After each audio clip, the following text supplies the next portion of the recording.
മഴക്കാലം ഒട്ടുമിക്കവർക്കും പ്രിയപ്പെട്ടതാണ്. മഴയെ ആസ്വദിക്കാത്തവരുടെ എണ്ണം വളരെ കുറവാണ്. എന്നാലും മഴക്കാലത്ത് പേടിക്കേണ്ട ചിലതുണ്ട്.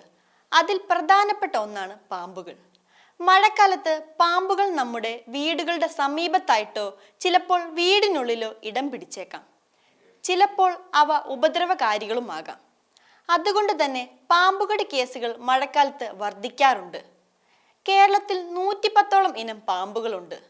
കേരളത്തിലെ 5 ഇനം പാമ്പുകൾക്കാണ് മനുഷ്യജീവൻ അപഹരിക്കാൻ കഴിയുന്നത്. അവയിൽ ചിലത് അണലി, മൂർഖൻ, ശംഖുവരയൻ എന്നിവയാണ്. ഇവയ്ക്ക് പുറമെ മനുഷ്യ മരണത്തിന് കാരണമാകാത്തതും വിഷമുള്ളതായി 20ഓളം പാമ്പുകളും കണ്ടുവരുന്നു. ചട്ടിത്തലയൻ, കുഴിമണ്ടിലി തുടങ്ങിയവ ഇതിന് ഉദാഹരണങ്ങളാണ്. ആർക്കും ഉപദ്രവമേൽപ്പിക്കാത്ത നാണക്കാരനാണ് ചേര. ഇന്ത്യയിൽ 350ഓളം ഇനം പാമ്പുകളുണ്ട്. ലോകത്താകെ 3500 ഇനം പാമ്പുകളാണ് ഉള്ളത്. കേരളത്തിൽ പ്രധാനമായും 7 വിഭാഗം പാമ്പുകളാണ് ഉള്ളത്.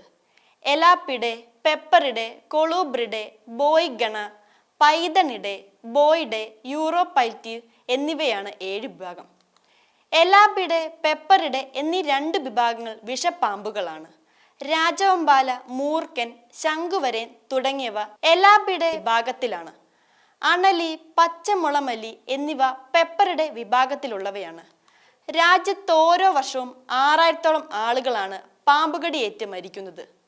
കേരളത്തിൽ പാമ്പുകളെ കുറിച്ച് അവബോധം നൽകാനും വിഷപ്പാമ്പുകളെ കണ്ടെത്തി വനത്തിൽ വിടാനും വനവകുപ്പ് സർപ്പ എന്ന ആപ്പ് വികസിപ്പിച്ചിട്ടുണ്ട്. കേരളത്തിന്റെ മാതൃക പിന്തുടർന്ന് ഒഡീഷയും അസമും തമിഴ്നാടും സർപ്പ എന്ന ആപ്പ് വികസിപ്പിച്ചിട്ടുണ്ട്.